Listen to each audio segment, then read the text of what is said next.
Good afternoon, everybody. It is January the 15th, 2026, the year of our Lord. As you can see above me here, I've written that producer AJ is in the office today. So, producer AJ, how are you today? How have you been? I'm alive. I'm alive. Yep. One of my first days of 2026 where I am not waking up at 6 p.m. Right. and going to bed at 9 a.m. That's good. Is your transition to a baked potato continuing, or are you okay? Like being back to normal? Yeah, I've been going to sleep at like 9 p.m. and waking up at 3:30 a.m., which is not great, but I'm at least not missing my morning shifts. No, you're not. Yeah, and you're getting enough sleep. So they might say you're getting enough sleep. I am, but it's definitely weird. Yeah. So anyway, welcome back to the show. It's good to have you back. It's been a little while. Thank you. Thank you. Good to be back. I love you all. Yeah. And thank you. You brought the Toronto Maple Leafs with you, man. No, that's Austin Matthews. Austin Matthews did that. All hail my Lord and Savior Austin Matthews. He is back. Everybody was questioning him, calling him washed. The haters gonna hate. Nope. He's still better than Leon Draisaitl. He just needed to fix up some injury problems. They needed to fire Mark Savard. That's what they needed to do. Well, it's because he's a moron. You know, like it's very clear that he's a moron, and the Leafs are doing so much better. Like he was just holding back Austin Matthews from getting healthy. It's as simple as that. Mark Savard was it wasn't Mark Savard's fault, and Berube still deserves to be fired, even if they beat the Colorado Avalanche, which I'm very happy about. It's funny on home ice. Yeah. It's funny you mentioned that the Leafs and the Avalanche in the same breath. What was the winning streak or whatever, the point streak that the Leafs broke? Was it 17 games at home for the Avalanche or something like that? I don't know, but I think it was a 17-game win streak. Yeah, they hadn't lost on home ice since October. Yeah, which is nuts. That's awesome. And so, I mean, I'm looking at the Toronto Maple Leafs deeper analytics. Tonight they're of the playing last against month. Mitch Marner. Oh, true. Oh, is that why? Is that why there's a lot of memes about him flying around these days? Okay, probably. Marner's coming to town. Well, no. The Leafs are in Vegas. Oh, they're in Vegas. Okay. Well, I mean, the thing I thought was kind of funny, it was like over the last month, the Toronto Maple Leafs are the third worst team in the league in shot differential, but four of the five teams at the bottom of the league are all above a 2/3 point percentage. So Toronto, Detroit, Seattle, and Buffalo are all in the bottom five teams over the last month in terms of shot differential. All those four teams are frauds, and the Leafs are clearly back. That's what you're telling me. Yeah, pretty much. Exactly. Yeah. Well, the St. Louis Blues are the team that's actually not doing so well with some of the worst shot differentials in the league. That's because Berube was the coach of that team before. Right. So actually, he wasn't. There was some other poor sucker before Montgomery took over. Yeah, so I mean, like the Sabres are at a 54-46 split, and they're 11-2 in the last month, which is crazy. Toronto's 9-4-2. Wrong Buffalo team that needs to be winning games. Yep. But that's the thing I was going to transition into for a quick second when I said the Leafs beat the Avalanche. Now I need my other team to beat the Denver-based team in the NFL. Right. Oh, let's go, Josh Allen. Yeah, come on, baby. We're in NFL Take season. Down Bozo Knicks, baby. Let's go. AJ's the football guy in the room, and I am not. I casually watch playoff football. I watched one game on this weekend, and I felt pretty good about it. It's but fun, man. I enjoy it. I don't really know what I'm doing. I don't know how to follow it at all. I'm not. It's not my game, man. I just don't. I mean, playoff football I do really enjoy. I do a lot. It's a good time. And speaking of the Avalanche too, we were talking about this before the show, but I didn't realize that Nathan MacKinnon in 45 games this year, not only is he at he is at 1.8 points a game, but he's ridiculous. I know. He's so good, man. Yes. And I know that it's like nobody likes plus minus, and fair enough. Yes, true. But also, MacKinnon is plus 49 through 45 games. Plus minus is a stupid stat for the most part, but sometimes you look at it and you go, well, it's just undeniable. Every single game at even strength, he is scoring a goal. Basically, his team is scoring on the ice more when he's on the ice. When he is on the ice, every single game on average, his team is scoring one more goal than everyone than the other team at even strength. Yeah, so that is insane. And the thing I decided to look up is who are the highest plus-minus seasons of all time. And in this millennium, all three of Calgary's top line in 2021-22 were there: Gaudreau, Lindholm, and Tkachuk. They were all above plus 55 in a full season, 82 games. But in history, ever, there's one guy far and away with the best season of all time, and that's Bobby Orr on the 1970-71 Boston Bruins, who also had 1.8 points a game, but he was a plus 124 50 years ago. So, season my parents were both born in, by the way, that 1970 to 71. The last time we had a full season above a plus minus of 1 per game looks like 1986, something like that ish. So if Nathan MacKinnon can work his way through the rest of the year, it's a historically good season at even strength. And I mean, the Avalanche power play is garbage, which is true. They are not, I don't know how that's possible, but if anything, it means they're bound for regression. Actually, let's look that up. Let's do that here. Let's see how many goals. Will doesn't want to talk about the OHL. What was it? What's the OHL game? Oh, the OHL Top Prospects game that happened yesterday. Will's trying to avoid that because he hasn't actually watched the game. Well, spoiler alert. Yeah, I haven't seen it yet. It's after the show today is the time I've allotted where I watch that game. It's I'm covering it for Puck Preps. I'm also doing the All-American game for anyone who's a prospect head for college hockey. So we're going to be doing that. You can go subscribe over at Puck Preps and read my stuff over there when it comes out, probably early next week. But go do that. Yeah, go do that. They actually pay me money, so that's good. But what are we doing here? Oh yeah, power play. I was going to look at the power play and the let's see. So the Avalanche's expected rate of goals for is actually 8th in the league on the power play, and yet they are, where is it here? They're shooting 9.8% on the power play, which is the second lowest in the league relative to Toronto is the worst in the league. I would have guessed that. If you had asked me who's got the worst, it's Toronto. Toronto's at 9.4% on the power play. Colorado's at 9.8 on the power play. So where is it going wrong for them? I mean, they're we'd have to watch and see, honestly. Yeah. We should bring that back where we watch guys before, like. We should. Have you done any of like watching rookies and like getting a look on like their first games like before a stream? We did at the beginning of the year. We did that last year. We did at the beginning. Oh, Craig. Oh, okay. Yeah. Okay, yeah. We did that at the beginning of the year a little bit, but we haven't done that since. I mean, the thing is with this year, is that it is such a interesting draft class, and like there's so many guys that I keep wanting to go back and check out. I just like days just like melt away. Like I lose days where I'm like, oh yeah, right. Like I guess what I'm saying is I need to be a bit more organized and a little bit more broad with my work. But I don't know. It's been really, really hard. And last night actually, because the Central Scouting list came out on Monday, as we all know, and I was watching a bunch of guys last night who were on that list or ranked pretty high on that list that I've never seen before or never watched, and so I was doing that last night, and there was like 5 or 6 guys where I go, I should probably take a look at this guy too. So now my list of players that I've at least taken a look at in the data work is like 160 now, which is way more. Ooh, big boy. It's way more than usual at this point of the year.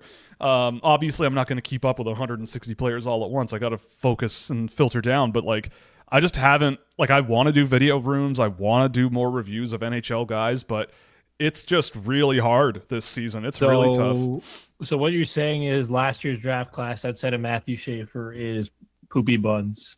If you're watching the show and you have a favorite NHL team, whoever your team drafted was bad, and Matthew Schaefer is the only good player in last year's class. That's what I'm saying. That's the only thing I'm saying. Except for the guys who came on our show. Those guys. Yeah. Sorry. Everyone who everyone who had the opportunity to be on Game Tape and showed up, those guys can exactly ball too. Those guys can up. ball. Yeah, those guys can we're ball. We're talking about you, Mr. Eklund. hey, okay. Hey, let's not throw him under the bus. We love Victor Eklund. No, here. It's okay. That's why I'm throwing him under the bus, because we like him. Yes, okay, exactly. We just wish he did our show. That's all. Yes. But yes, we are. I would like to bring that back again as well for sure. That would be a lot of fun. But it's a tough season this year so far, in a good way. It's been tough in a good way. Mm-hmm. I don't know. I didn't have anything else that I planned for today. Just wanted to. Oh, I guess the OHL prospects game. Haven't seen it yet, but we're going to be doing that after the show, and also the All-American game. I think I mentioned that as well. Are you going to be doing that in office hours, maybe? I could very easily pop it on in there. Yeah, maybe that's something. It is free on guys, YouTube. There's an incentive. Yeah. Subscribe. Hey, that has been a lot of fun. Is going through some tape that I've pulled and watching some players, and privately just sort of yapping and chatting and screaming and crying, and all the feelings are happening in there. So at any tier of subscription, my emotion. Yeah, at Scouching.ca, any tier of subscription will get you access to have some fun. Yeah. Come and join Will. Sometimes I'm there and totally distracted. It's true, yeah. AJ gives us live commentary of his chess games while he's in there. When have I played chess? Well, you guys. It's been a while. It's been a while, but it has happened before. It has happened. It has happened before, but it has been a while. But anyway, let's pop over to my EU4 games. Yeah, we're gonna get the EU4. Yeah, I had to give it up, man. It takes over my life. I know. I got the subscription pack for 3 months a couple weeks ago, and I just went.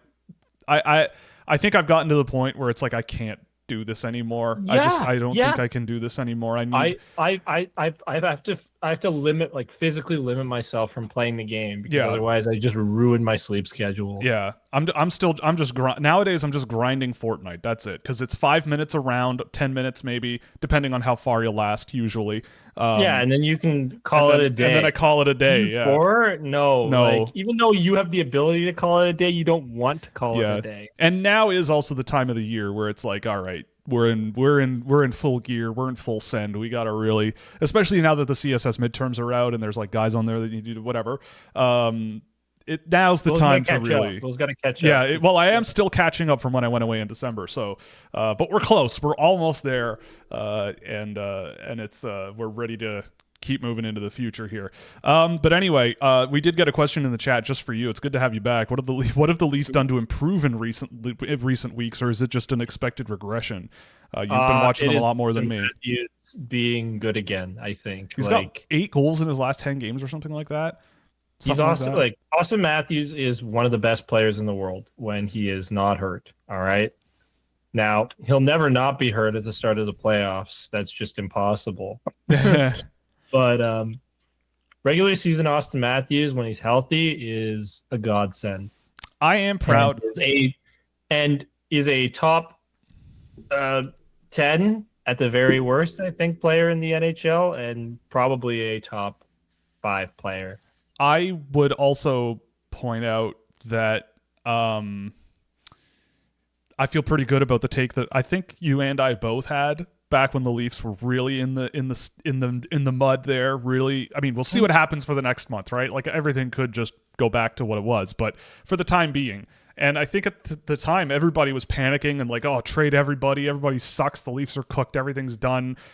Even if they have to give up a first round draft pick that's a top pick, you may as well trade everybody. Who cares? And we're like, the only real option forward that makes any sense at all is figuring it out. Like those guys in that room as grown adults, professionals, they have to. It's on them to figure it out, because I don't think management could do anything at all to save them. I mean, I did see a report that they're looking at. Isn't very good. I did see a report that they're looking at bringing in Luke Shen as a defenseman for defensive depth, which would be awesome. That would be awesome. I also think thought, what was there was the trade that was at St. Louis. And Braden Shen for Danford Cowan and a first for Braden Shen, and the Blues said no. That's what was reported, and so the Toronto Maple Leafs offered that, and the Blues were like, "Nah." I think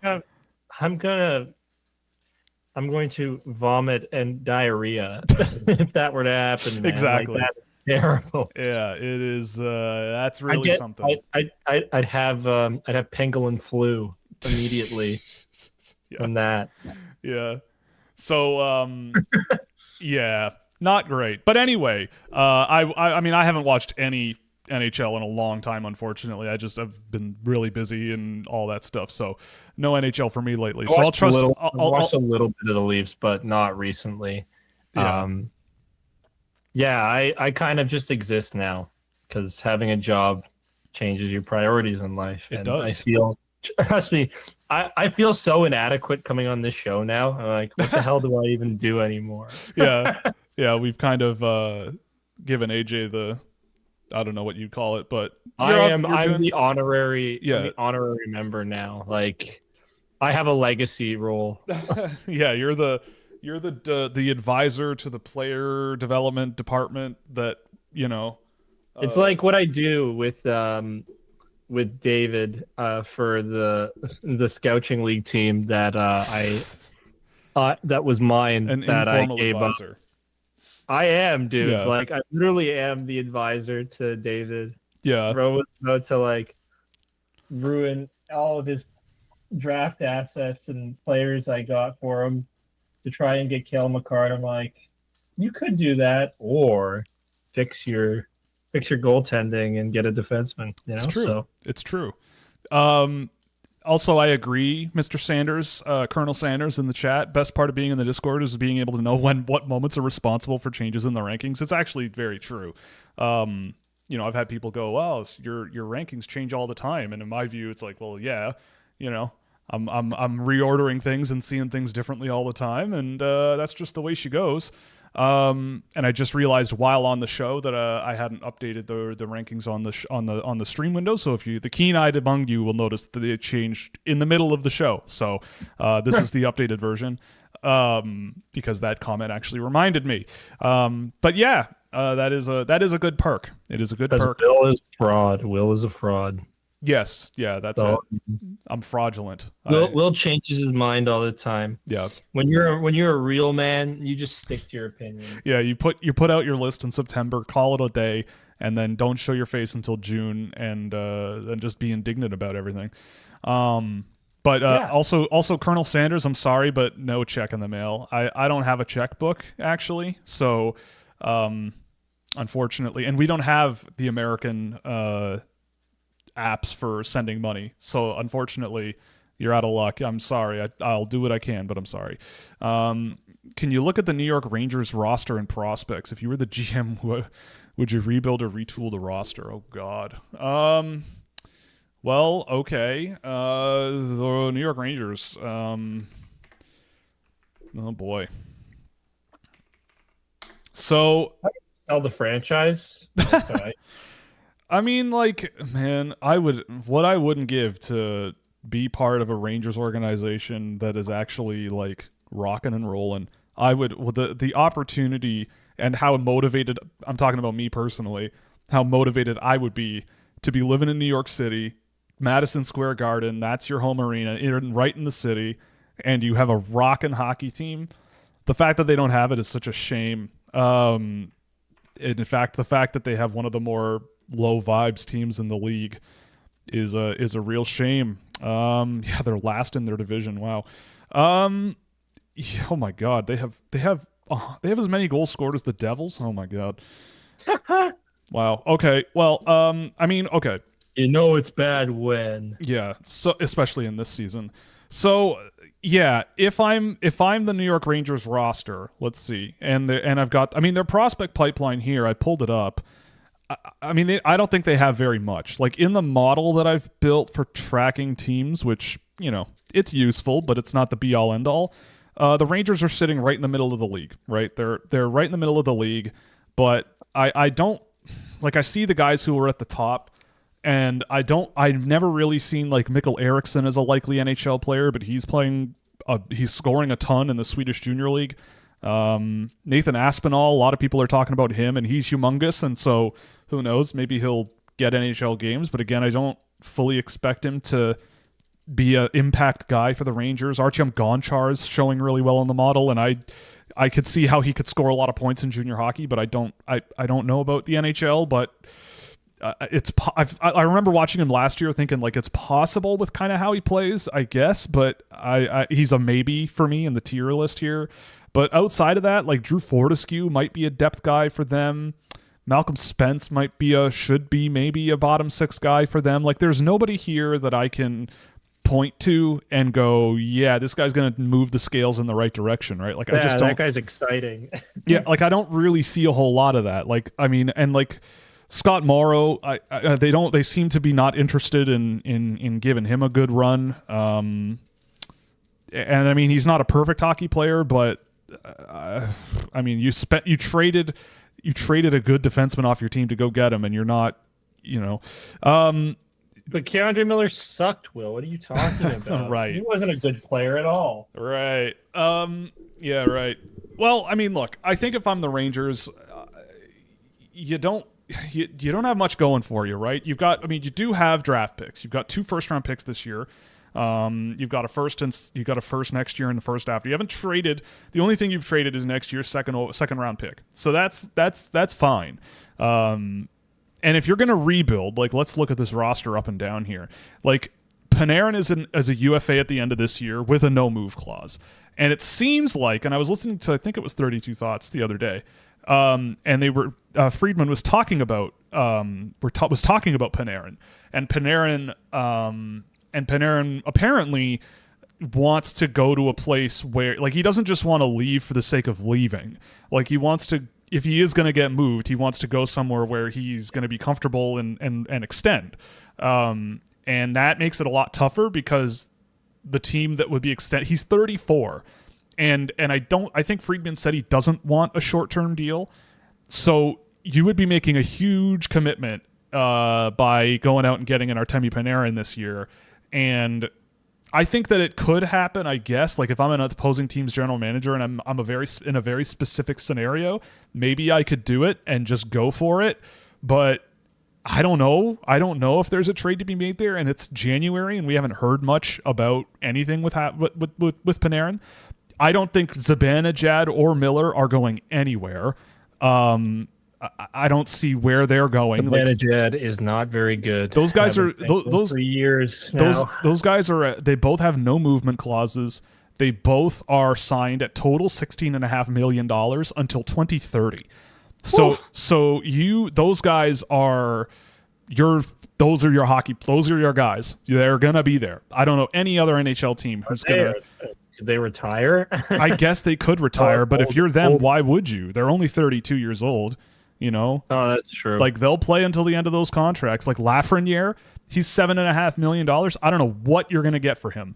If he has no trade protection until 2027, so you could trade Lafreniere, but I don't know why you would, and I don't know what anyone would give you for him. Trocheck, another no trade. Not a very good team, man. Like Trocheck has a 12-team no move team or no move clause or no trade clause. Sorry, but he's signed it till 2029 at $5.6 million. Like I guess that's a tradable contract these days. Like if you have a third line center there on another team, it's like third line centers are kind of getting that kind of money nowadays on their contracts and stuff. And how's he been this year? Because I've always liked. He's an Olympian. Trocheck. He's on the Olympic team. Like there's all right. There's a resume. Some value there, right? There. I would think that a guy like Trocheck would be a guy I'd think Adam about. Fox is not. Beyond that, like I wouldn't trade Will Cully. I think he's been a good addition for them. Taylor Radish. I guess if someone offers you a lot for guys like Radish and Carrick, then yeah, I guess you could pull the trigger on that. On defense, like Adam Fox is not going. I don't think you trade him anyway, but he's not going anywhere.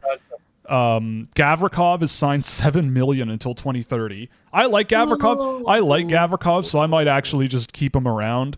But that's a lot. That is a lot. I would think if I'm the Rangers, but also there's cap inflation that I'm probably not accounting for, and it's probably okay. Yeah, it's probably fine. I like Gavrikov is fine. The ones that I'm really spooked about is Borgen and Soucy. That's $7.25 million split between them. Soucy's how long? Soucy's a UFA this year, but Borgen is signed until 2030. What? Yeah, they signed They Borgen. signed Will Borgen. And he has a no. Much of a deal. And he has a no trade clause this year. and then a modified no trade for the next 3 seasons, and then in 29-30 he has no trade.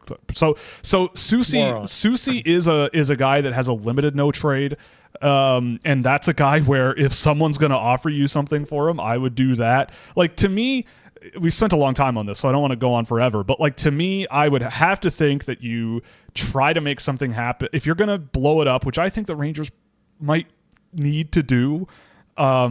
Panarin, I would see what you could make happen there, because letting that guy walk for nothing might be an error at this point in the season, or at this point in the team's, They also got him for nothing. They did get him for nothing. That's true. But if maybe just a small return, and then like you got Artemi Panarin is good enough. I'd say Soucy would be the other guy that I would be calling about.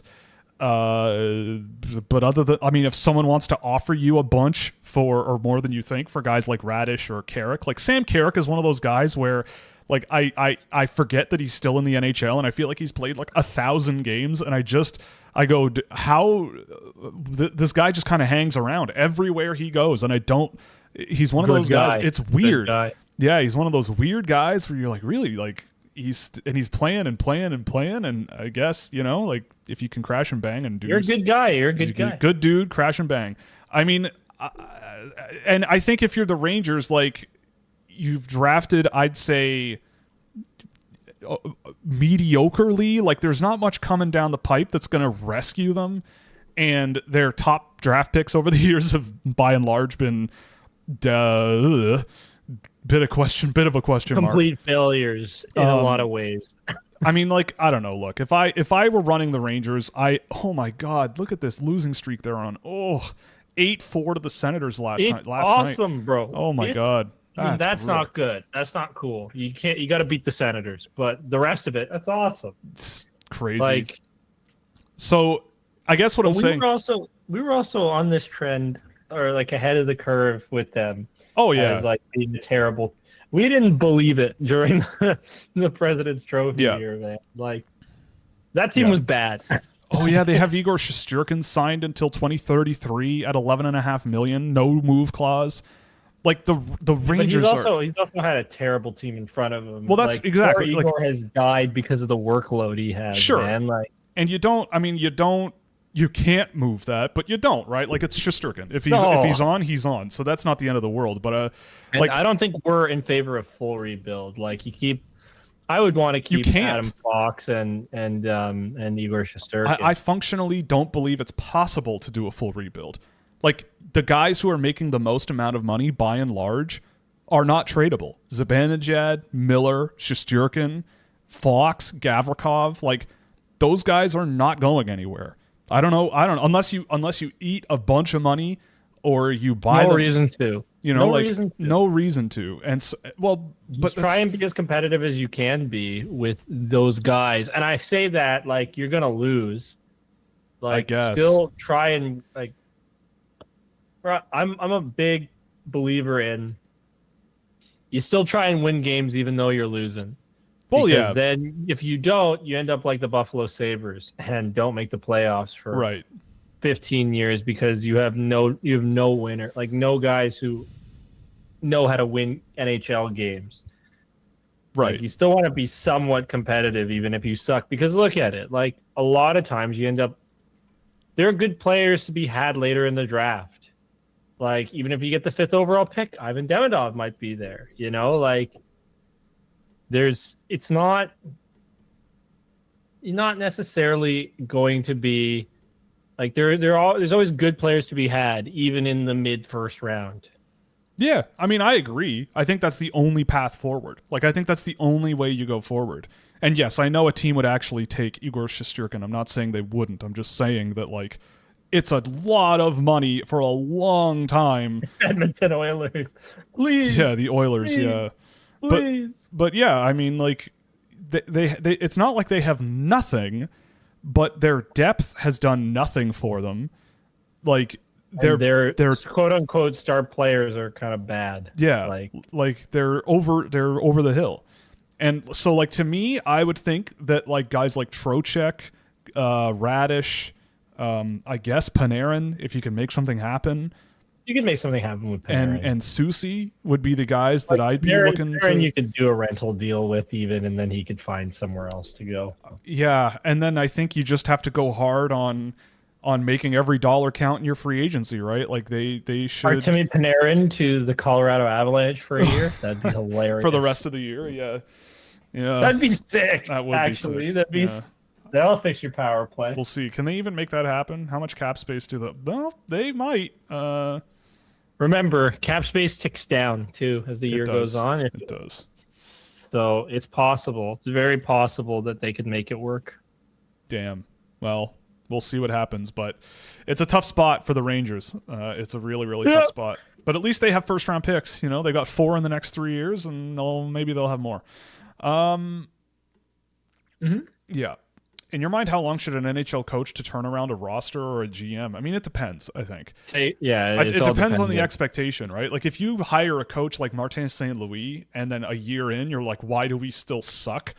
Then it's like, then you're wrong, right? Like, I think with a guy like that or in a situation like that, it's contextual. It's like, you know, in my opinion, like, if I'm hiring a coach, I want to be on the same page as them of like what the plan is, right? Like, if the coach comes to me and is in the interview and being like, well, I think that, you know, we could work something out. Like, I don't know. Like, it would, I guess I'm the one setting the expectations because I'm the one hiring him. And it would really depend on the team. And then for the GM, it's like, what does ownership expect, right? So I think it all comes, like, why would you fire anyone if you were an employer? You fire someone because you have a set of expectations and they're not meeting those expectations. Right? Yeah. But if your expectation, like if you're a small company and you're not making any money, it's like, well, the expectation is like eventually you'll make money. But if you have a roadmap of like, well, it'll take 5 years, then I'm like, okay, then we'll see how the next few years go. But at least I know that there's a timeline of like 5 years. So we want to see some improvement, right? Like Marty St. Louis is developmental coach to an extent. Exactly. Like, we want to see improvement in our young guys, and he himself is a development coach. Like, he is developing as a coach. He's new to this, right? It's all new. So I think it all just really depends. Like, if I'm a general manager, and again, it depends on the team that I'm managing, but my thing with a coach is like, I think that the coaching carousel is a bad thing. Like, I think people really overrate how much impact a head coach has on a team. Like, I think it is a psychological job, and that can be, you know, a problem. And yeah, if the coach loses the room or whatever, then that's different. But in general, I think that it's the expectation of like, well, you're the new coach, we got to win immediately, is really tough, because I don't think that's like a huge difference maker. And statistically, like research wise, that's been proven to be true. Like, the quality of a team doesn't fundamentally shift just because of who's coaching them. But they do get. But the style can change. The style can shift. Yeah, of course. But in terms of like if the players, I feel like Craig Berube is a net negative for the Toronto Maple Leafs. Right. So to me, like, I would always look at it through the lens of, you know, like if I'm taking, like, I like Kyle Dubas's strategy, right? Like, Dubas hired Dan Muse to coach the Penguins, and he's a young, coming from college and junior coach. Like, he's been an assistant coach before, but like he seems to vibe with what Kyle Dubas is all about, judging by the teams that I've seen him coach over the years. And so clearly, like, if I'm hiring a coach, it's not going to be like, we fired Dean Evison, we're bringing in Rick Bowness, like, same day. Like, I look at that and I go, well, either you've been talking to Rick Bowness behind Dean Evison's back for a while and trying to figure out if he's a good fit, or you're just going. How long was Dean Evison head coach of the Columbus Blue Jackets? A year and a half? Was it? It wasn't that long. Dean Evison. Yeah, it wasn't that long. Yeah, you're right. I feel like he was with Minnesota like not too long ago. Dean Evison's not a good coach. He was with 2 seasons with Columbus. 107 games or 127 games. Yeah, which is not. That's not very much. Yeah. So a season and a half with the Columbus Blue Jackets, exactly. So, and they're like, this isn't working. Yeah, and so and I mean, it isn't to be honest. Or Adam Fantilli. I think Rick Bowness, fourth head coach. He's on his fourth head coach. Yes, Will. I think Rick Bowness is a decent fit for Columbus, at least with what it seems like Columbus is kind of trying to be, like with guys like Ken Johnson and Adam Fantilli. Like it just kind of feels like he's a good offensive motivator, historically speaking. I mean, he's been around coaching forever. We'll see what happens. But in terms of like not much, that franchise kind of like I want them to be so much better than they are, man. But like they're just not. And in Rick Bowness's case, I feel like then you can kind of go, all right, you're the super experienced guy, and we're a team that's not going to rebuild. We're not interested in the long term. The expectation then, if I'm the GM, is we want a turnaround. Like your job is to make things better. So that changes the expectations, right? Then I'm like, well, 2 years from now, if we're still spinning our wheels in the mud, then we have to but then again, like or a year coach and a after half coach after in their coach. Case, right. That's what they did. Yes, of course. I mean, we'll see how things go, but like it depends, I guess, is the short answer to that question. And yes, I am looking at Craig Button's ranking right now. It came out 4 hours ago. I didn't know that. Oh my god, it's very radically different, I believe, from his last one. Let me just pull up. Pull up. Do you have his last ranking saved in your database? I do. So I have Butnov. Butnov is in here. I just put it up. It'll be reflected in the chat or in the stream. So he had, let's see. He had in November, so a couple months ago, McKenna, Stenberg, Verhoff. Now it's McKenna, Stenberg, Reed. Verhoff is now at 6. He had Piperinen at 4. Piperinen is now at 12. Chase Reed is at 3 on his list now. Albert Smiths went from 12 to 4. So some pretty radical World Junior bump, baby. Some pretty radical changes. Why is 21 not working? Anyway, I'll fix that later. But yeah, Viggo Bjork. I don't know how Viggo Bjork. Oh wait, it's the other way around. He went from 22 to 7. Tynan Lawrence stayed pretty much the same. Oscar Hemming from the top rope is now at 10, which, you know, they listed the wrong team that he's playing for, but that's okay. But we actually watched Oscar Hemming a couple days ago, and he was excellent. I thought he was great for Boston College. Really, really good. Caleb Malhotra is at 11, and he had Malhotra at maybe that's who this was, the missing guy at 21. I don't know. Malhotra, Piperinen, Belchets, Daxon Rudolph at 14. That's about the same. Marcus Nordmark at 15, and I don't think Nordmark was in his first round in November, which I don't know if I understand that. Alexander Command is also top, is 16th, and I don't think he doesn't have him in the first round here either. JP Hurlburt, he's higher. Hermanson, Lynn, Ben McBeath at 20. Ben McBeth, at 20. Ben McBeath. Is that his, yeah, how Ben big McBeath. Is he? He's 6'2". He's 6'2". I mean, yeah, Macbeth, but how stocky? How stocky we talking? 6'2", 185. So he's not average. Really McBeef. Yeah. I mean, we did a game of Ben more McBeath. like McRib. We did a game of Ben McBeth the other day, and with someone who is more familiar with him than I am, and they said that the game I watched was not a very good one of him because I did not see him do anything in that game that I thought first round pick. Absolutely, like he's ranked as a first round pick. I expect that. You know, that's just kind of how he's going to be. Like, he's got a lot of points this year. He's playing a ton of minutes for Calgary, but I'll have to go back and watch more because when I watched him last night as well and tracked the game of him the other day, I don't see him as a better draft pick than guys like Villeneuve or the rest of his list here. Oh, it's actually two rounds. Okay. But yeah, like, I don't see the rest of his list. Like, there's not a whole lot of guys that. It's funny how this draft becomes kind of very even very quickly. But like, I mean, he has Jack Hextall at 49. That's normal, right? Like, it is. Yeah. That's just how talent distribution works. Yeah, it is. Yeah, it's a pretty normal distribution here. But yeah, I mean, in general, I'd have to put this into the database. But like, I mean, like, I really like Håkansson, and I thought at the World Juniors, like, I didn't think he should go down a list after that. And I almost feel like the opposite for Horenko. Like, I know Horenko had a hat trick and scored a bunch of goals at the World Juniors, but I did not think he was like so good that you take him in the first round. Malte Gustafsson at 30. I personally just at this point in the year, like dropping him 4 spots is absolutely bananas. The last couple of games, we actually watched a game of him in the SHL the other night, and then tracked a game of him recently in the SHL, and he is, I think, might be one of the best defensemen in the draft. Like if not, like I think he is a top 10 guy, easy. Like I think he's been absolutely outstanding since going to the SHL and getting some reps there and playing there.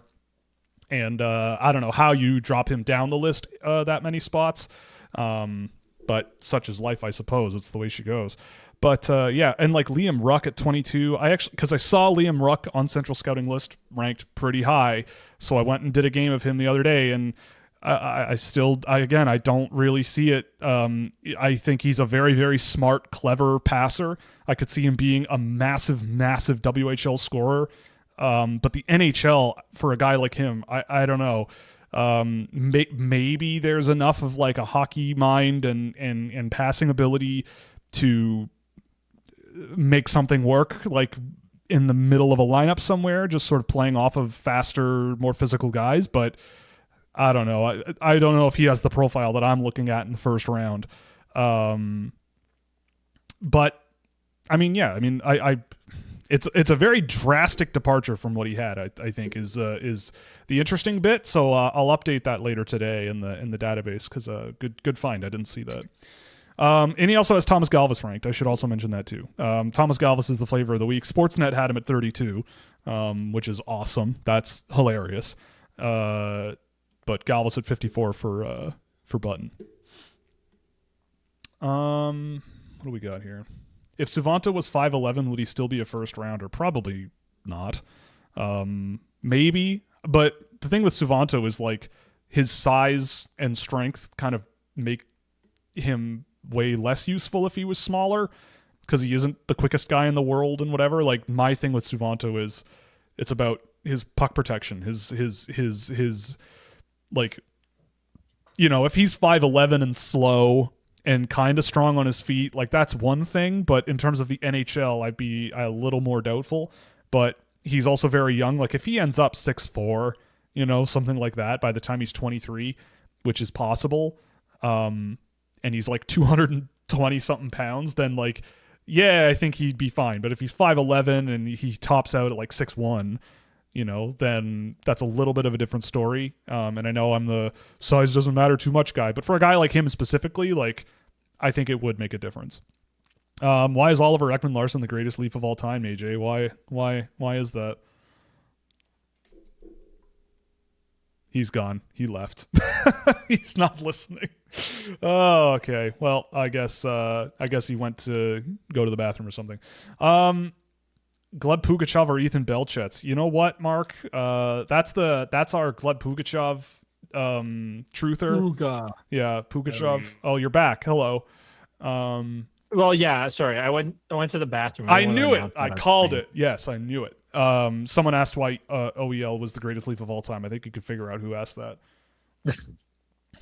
But anyway. Totally unbiased Steelheads. Yeah, exactly. Yeah.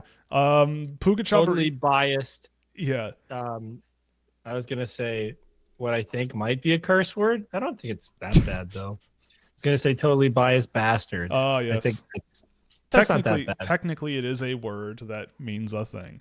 But anyway. Yeah, but it doesn't get flagged when I have to quality check movies. Yeah. So far. Will knows the words that do get flagged. Yes, I do. So far, we've been pretty good. I don't think we've had anything restricted yet. But anyway, Pugachev or Belchetz? I mean, look, I like Ethan Belchetz as much as the next guy, but Gleb Pugachev, the last game we did, he looked pretty darn good, and he's in the KHL now, and he had 2 points the other day. So that guy, I said it before, but he might end up in my first round at the end of the season. I mean, he barely isn't. He's 36th on my list now, but I love Pugachev, and I have not really seen it too much with Belchetz. He keeps falling down my list every time I see him and watch other guys around. He was on game tape. He was, yes. This is why Will's being strategic. He waited till Ethan Belchetz had appeared on our show to then talk badly about him. Yeah. Oh, you know what? I have to remain impartial. I'm sorry. And look, these players all say the same thing. They don't listen to me. They don't listen to this stuff. They don't really care. So they just keep trucking along. And look, if he turns out to be elite, then that's awesome. I'm not, but this is the job. I should also have the Victor Plant game tape up sometime this week or weekend. Sick. It's basically done, so we can get that up. And I have Mikey Burchild and Tynan Lawrence filmed. Hey, very fun. Awesome. So those will be coming in, let's say all those videos will be out by early February to mid-February. Mm-hmm. That's my goal. All right. Is Villeneuve the highest upside of the draft, and how close is it to second? I don't think so. I mean, I would say he might be 3, maybe 4. But I mean, yeah, like I think McKenna has higher upside. I think Preston has, I mean, I have him at 5 on my list. That's I maybe even like 6, because Verhoff, if he develops well and hits that ceiling, like he could be really, really impressive, but maybe 5 for But Villeneuve. high upside isn't always the best quality. Well, like you want guys who are floor raisers. Like Macklin Celebrini is the biggest floor raiser I could ever think of. Exactly. Yeah, I think so too.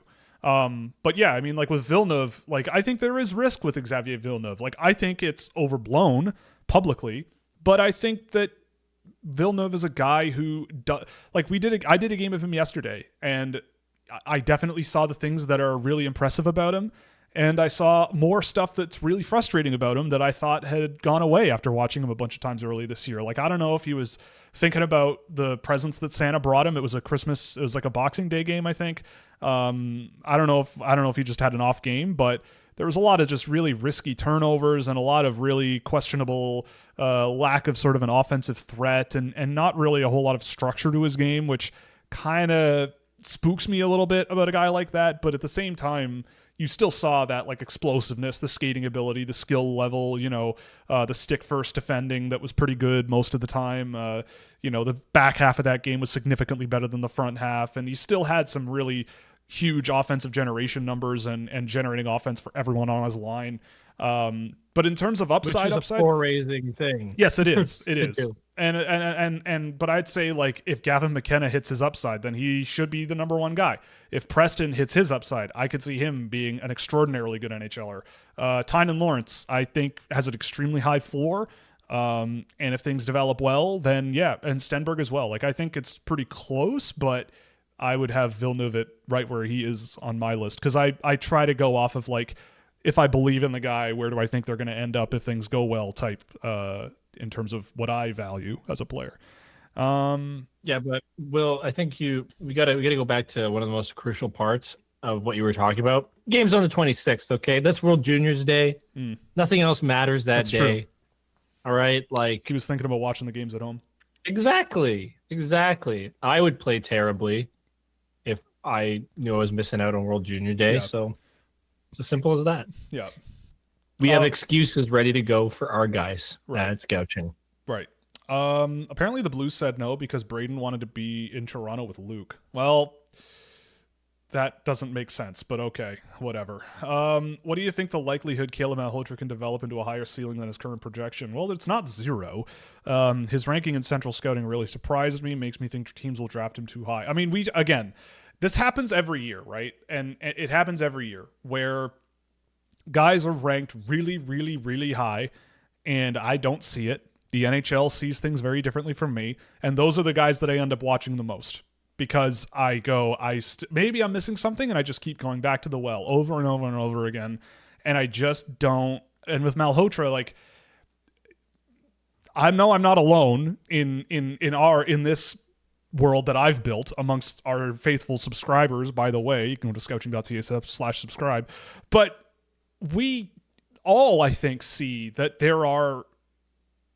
I don't really know what it is that he brings to the game that makes him one of the best guys in the draft, right? He is quite strong for a guy like that, but his offensive generation, when I've watched him at 5-on-5, is extremely limited for a guy who has that much production. Like, I don't know. He's on a line with like Adam Banach, and Adam Banach is an outstanding OHL player.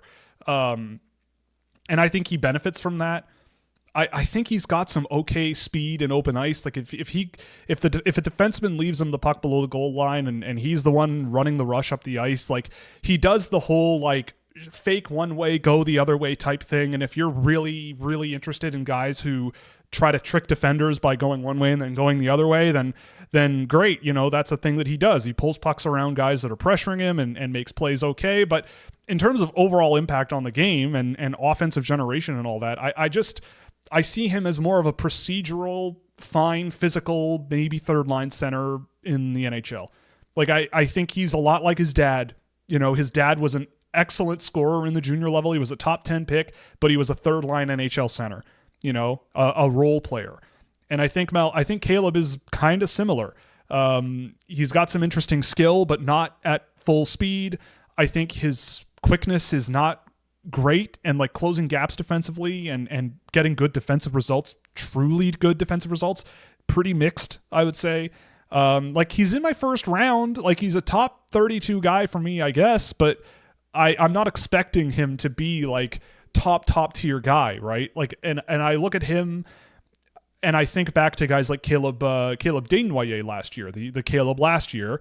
And in terms of like what people Will just hates guys' names. Yes, Caleb. If your name is Caleb, you're dead to me.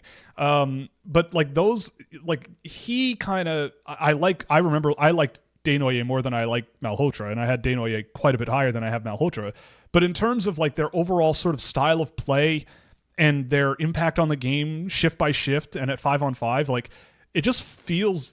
And Malhotra's data profile is not nearly as charitable as Desnoyers. But in terms of like what they bring to the game and what they don't, it's kind of a similar vibe for me. And I don't know. Again, maybe I'm missing something. I'm not done watching him. And if he's going to be going top 10, then he's going to get a report at the end of the year. So I got to keep watching him. But it's one of those things where I've seen him so much and I just constantly am thinking like, there are players elsewhere in the world that I like a lot more than this guy. If I'm drafting 8th, 9th overall or whatever, or 5th, there were. I saw the NHL Central Scouting behind the scenes video they posted on the NHL YouTube channel, and one of their scouts had him like as behind McKenna for North America or something. Or no, it was number 1 in the OHL, and I think behind McKenna in North America on their list. And I'm going, I don't know where that's coming from. I don't really get it, but. I don't know. That's to answer your question, though. There's nothing that says he can't develop well. There's nothing that says he can't grow and become a much better player than he already is, right? Like, it's possible. And judging by the fact that he has an NHL hard-working coach dad who spent forever in the NHL, I don't think there's any doubt that he's the type of person who will put in the work, you would think. So, yeah, I don't know. But in terms of, like, a top 10, top 5 talent, I haven't seen it. But is he a good floor raiser? Like really? Like to a team? Does he raise the amount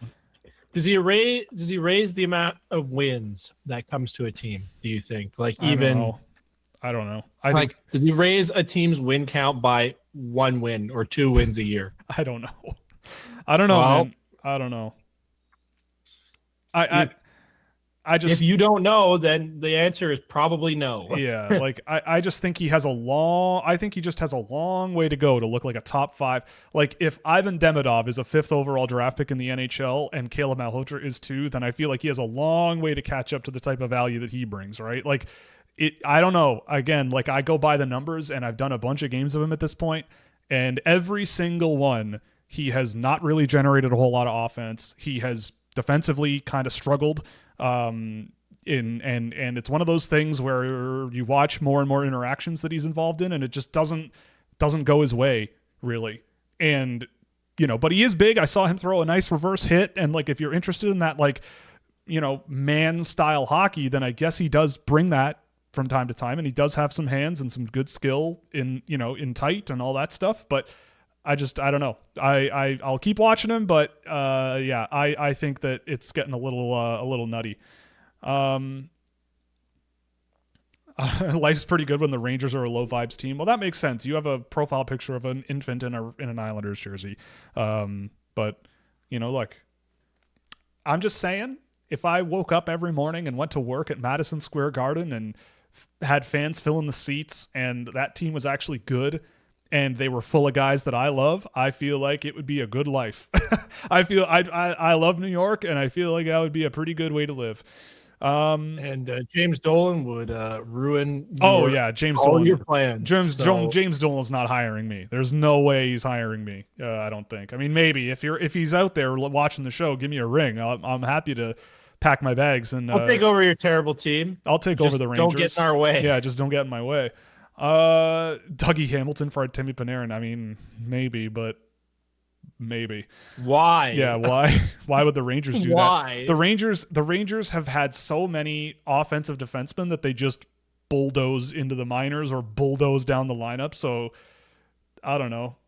Why would you do that? I don't think it would. And I don't think for some reason Dougie Hamilton with JT Miller on the same team seems like a rough combination, judging by what's said about these people. Should the Canes go for Pettersson or Robert Thomas? Well, I mean, they have the pieces to make any of those things happen. And I mean, Pettersson. I would go for Pettersson. I would try Pettersson out in Carolina. Go for Pettersson. I'm telling you, Elias Pettersson is an elite player. Yeah. And he's not a wimp. I think as long as he's not in Vancouver. Vancouver is the absolute worst place to be, other than maybe Buffalo. Yeah. Another win. I mean, and especially if you can maybe get Vancouver to retain a little bit of it and just let them sort of eat a little bit of money if you could maybe get that out of them and like cut the cost a little bit. Like Carolina has so much they could offer. That guy was an electric player in the first year. Yeah. That player is still in there. Yeah. There was one point I thought he was the best Swedish player in hockey. And I think Carolina William Nylander. But I still think he could be better than William Nylander. And I think Carolina would be a good fit, I think. I mean, Robert Thomas, sure, yeah, he would too, but I think you buy low on Pettersson. It's not the same. It's not the same. Yeah. Like Elias Pettersson is 2 times, maybe 3 times better when he's at his peak. Like his value, he's so incredible for a player, I think. But maybe I'm underselling Robert Thomas, but I just love Elias Pettersson and swing at Elias Pettersson. Right. I think Carolina is the perfect market for him to go. Where were we here? Is Nick Roy elite? Nick Roy? I don't know. Elite. The aggregate's better than Mitch Marner, okay? The aggregate's better. It just is. It has to be.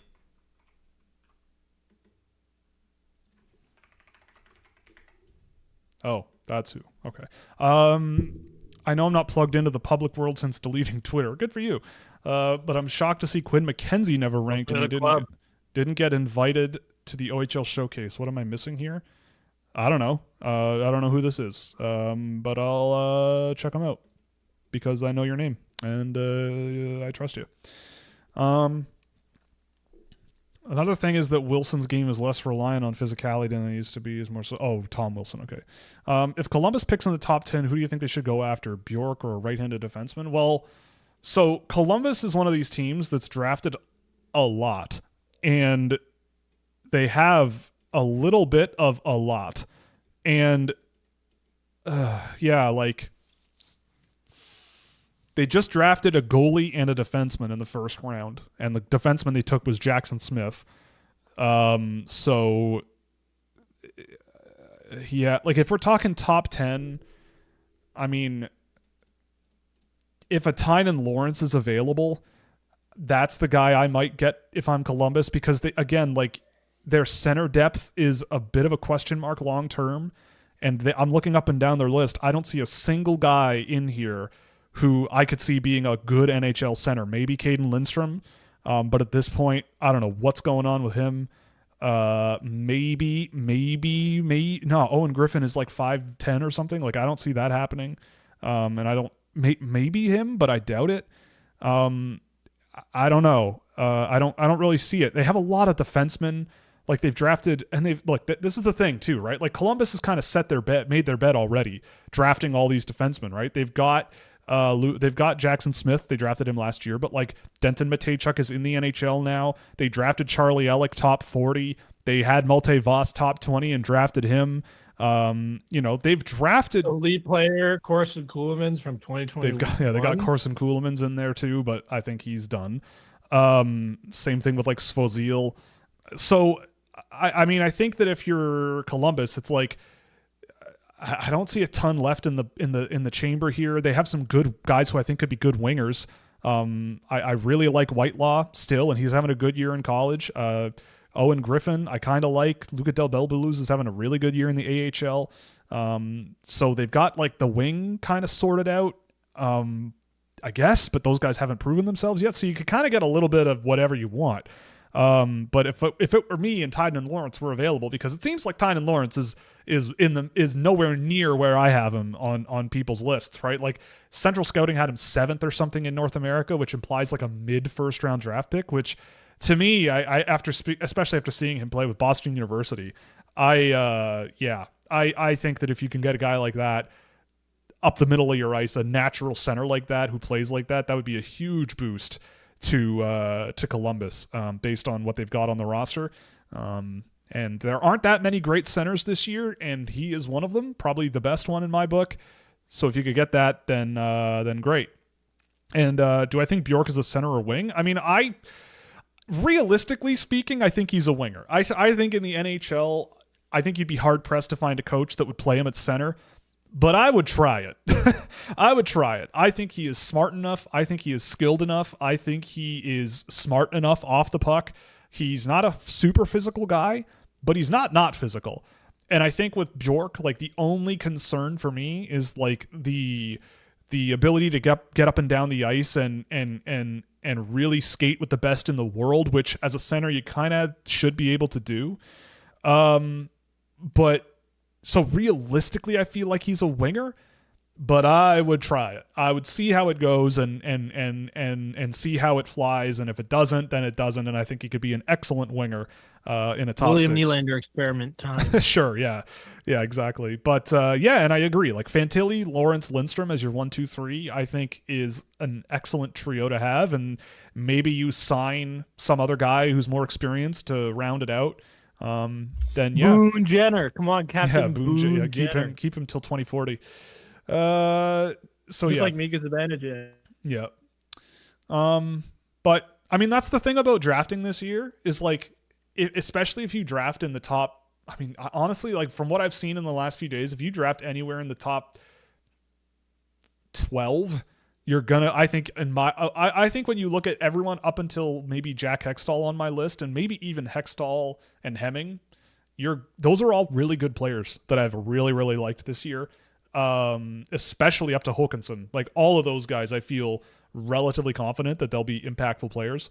But I feel like if you're drafting really, really high and Tynan Lawrence is there, or even if you are drafting like 12th and Tynan Lawrence is there, that's a no-brainer. That's a no-brainer to me.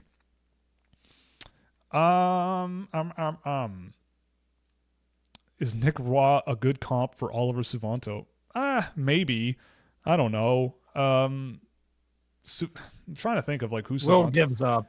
Anytime Will says, I don't know. Yeah, I don't know, man. I don't know. I mean, I don't know. I haven't seen enough Nick Waugh to like know. For your stupid question. That's what Will's saying. That's not what I'm saying. That's what you're saying.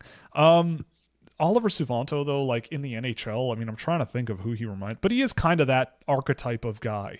Maybe not the quickest guy in the world, but doesn't matter because he's big and physical and strong. Let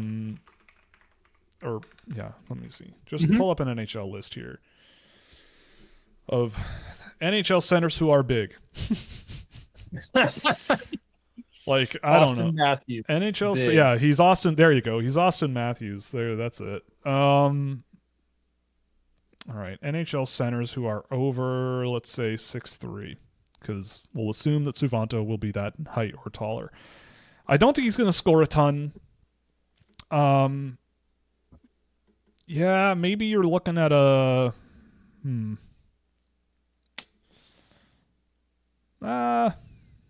Man, I don't know. Charlie Coyle. David Backus, baby. David Backus, yeah. Alexei Protas.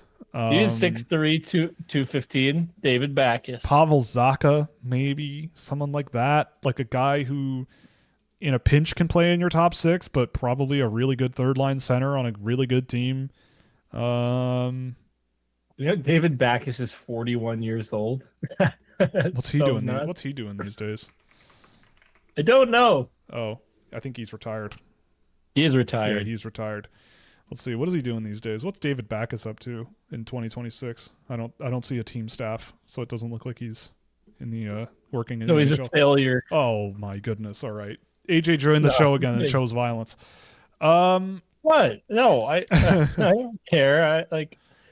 I liked David Backus as a kid. I don't know if I was right to like David Backus. I just liked David Backus. Like I would have him. I'd upgrade his overall in shell for whatever reason. Right. Like that's just the way I was as a kid. Yeah. I'd move every player around to different teams. I loved Rick Nash. Like Rick Nash was my favorite player as a kid for a little while. He does rule. And so Rick Nash was on the Toronto Maple Leafs. And I moved Patrick Kane to the New York Rangers like way, way preemptively. Right. Because I just wanted to move. I wanted to shake things up. I moved guys all over the place. Any prospects from unusual countries? Last year it was Hao Shi-wong. Yeah, so there's Dolman Krzysztof Schongoth, who plays in Finland. He's Hungarian. I would expect him to be at the World Championships this year. He's okay. I have a game with him to do. So his language, so he's phonetically closer to Finnish than the Swedes are. Yeah, I guess so. Pretty much. Same group. Simas Ignatavicius is Lithuanian. He's playing in Switzerland. He's a top 10 NHL Central Scouting guy, and I was the Simas Ignatavicius guy last year. I don't know about top 10 in Europe, but whatever, that's fine. Smits is Latvian, but I don't know if you would consider that weird, like off the path. But for him to be so highly rated, yeah. I think he is going to be the highest drafted Latvian ever, which is awesome. Yeah, like I think Gergensons was the last one, and he went 12th or something. But definitely that. But other than that, I've poked around in the doldrums of the world of hockey and tried to find stuff, guys floating around from random spots, and I don't think there is much. I mean, we went through our little hype cycle of Arthur Holstein in France, and I don't think there's much really there, but he could be a decent player over there. But like Ignatavicius and Schongoth and those are probably the two main ones that I would be interested in that probably get picked, or probably almost certainly will. Have you seen Pronman's 2025 redraft? Yes, I did. Yes, I did. We'll have some interesting comments that we won't talk about on stream. Well, I mean, it's definitely it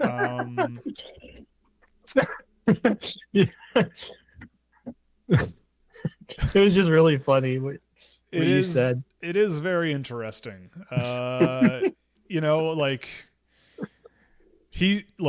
The guy gets paid so people read his stuff, and lots of people are reading it, so he is doing his job. That I'll say that. Doing a redraft. That is a brief synopsis of what Will said to me. Doing a redraft 6 months after the draft is hilarious. Yeah, but people want to know. People want to know. He is paid, so people click on theathletic.com. That is his job. He works in the media, right? Honestly, you should, if let's say you had that job, just repost your same list.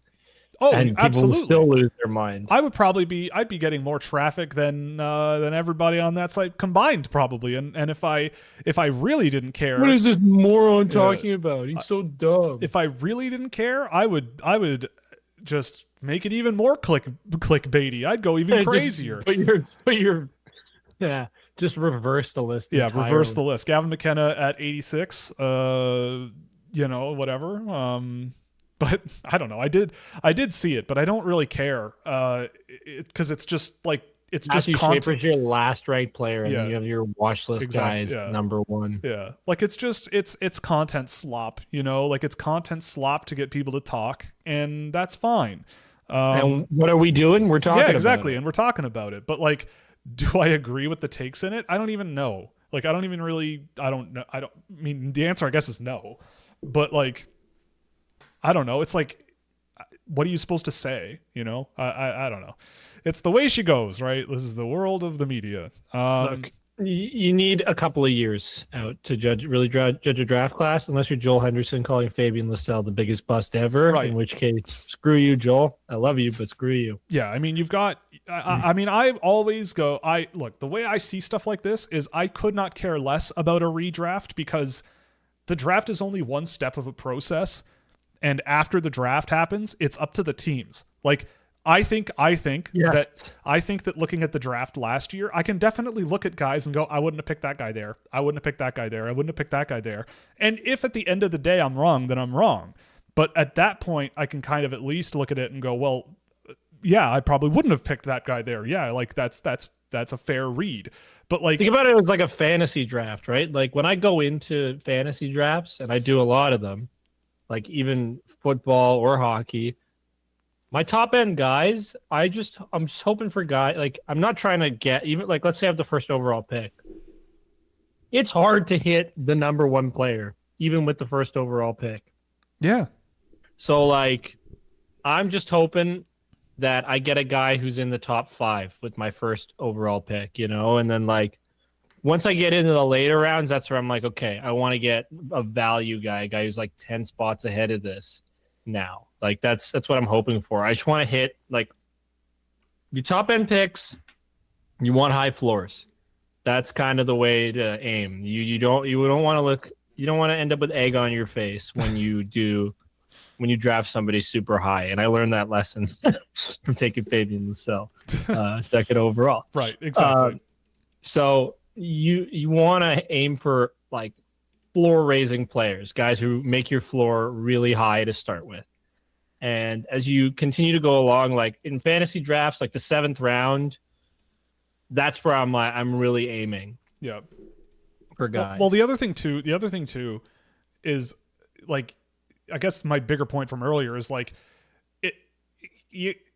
it's kind of like everybody is on their individual path, and there's literally no point in worrying or thinking about it or having takes about it until they're like 22, because at that point they become like waiver eligible, right? Like, absolutely. It's because the team doesn't, like, the team's probably do you honestly think that like the Chicago Blackhawks see this and they go, oh no, we drafted Anton Frondell at 3 and people think he's 11. Like, oh no, like I don't know what the logic is behind that, but they're thinking like, we have Anton Frondell, like the deed is done. So now we have a 5-year period where we get to do whatever we want with him, and he can't do anything about it really. And he's going to be a Chicago Blackhawk. And if by the time he's 23 and he is not a guy we want on the lineup every day and we have to waive him, then that's a problem, right? That's a problem. Mm-hmm. But until that point, like, people already freaking out about like Michael Misa. And I'm like, man, he's in the first year of what could be a 15-year career. Like, you got to think about the long game here, right? Like, that's the whole point of all of Absolutely. this, and so that's why I don't really see value in anything like this. And even just redrafting from prior years anyway, it's like, I think that what you could do is reflect on your own takes at the time and go, okay, this guy went here and I had him ranked here, and here's why it didn't work out in my view, or it did work out against what I thought, right? Like, I don't know, that to me is more valuable because it's more interesting to me. But just turning around and going, well, this guy's scoring in the KHL, so therefore he's better than a guy who just won a gold medal at the World Juniors and, blah, blah, blah, blah. I don't know.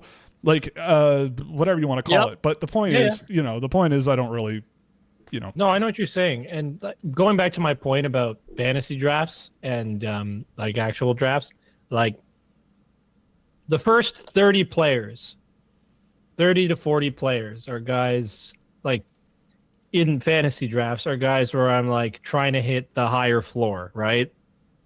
So like, let's say equivalent to the second round, right? Like the second round, like there's 32 picks in the first round.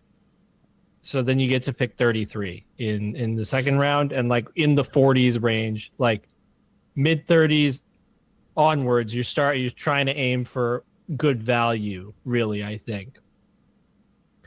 You just want guys at that point who will like potentially hit. Like you're going for upside. Sometimes they won't, and that's okay. Like it's not a big deal if like not entirely, but it's okay to miss on picks. Like I'm sure people have played fantasy hockey or whatever fantasy sport, and like you're not going to hit on every single pick that you make, but you're just trying to make an educated guess based on where you are. Hey, I feel like this is a good swing because of these reasons. Sometimes it works, sometimes it doesn't, and then you learn from it. Yeah. So you want to go in with the higher end, and you just want to find good floor raising players. That's something that I've like kind of reflected on as I've been away, and guys who raise floors. That's the key early on. Yeah, I think it's we kind of talked this to death, but like I don't know, like again, you got to think about the goal of this. You know, it's like there's no point to it other than getting people to go to that website and read it. Like there's literally functionally no value added. So it just gets people interested and gets them talking, which it is clearly because I've seen it many times and posted many times. And especially, and he just put out that the top 20 on players under 23 or something like that. And people also freaked out about that. It's like, well, that's just, he's going to do that. That's his job, right? Like that's his job. So hey, Fabian Lascelles still under 23, I think. Yes, he is. Yes, he should is. be on that list. Should be on that list. Yes, he is. The difference between Perec rankings and Villeneuve in draft years is funny. I mean, I've looked. I just actually because I saw that question and I pulled up. Let's see. Do I have rank database query tool? That's what I built. Perec. Where was Perec at the end of the year? So Zane Perec at the draft was ranked 8.7th on average. An expected range in my model of 5 to 13. That's where he went. My model. Yeah, my model, exactly. My model's bigger than yours. It's not bigger than Byron Bader's. Let's see. I mean, I don't know what the point of that question is, but like people had him as high as 5, 3. Well, actually, there's one with him at 3. Dauber had him at 4. And then there were people like me who had him at 12, McKean's 11, Tony 14, Sam 19. There was another guy 19. So yeah, there was a pretty wide range, and I feel like it's the same with Villeneuve. Let me see here. Where's my tool? Here it is. Villeneuve. Like Villeneuve is on average ranked a little bit lower right now. But I have him highest out of everybody. Is that really a surprise though? Not really.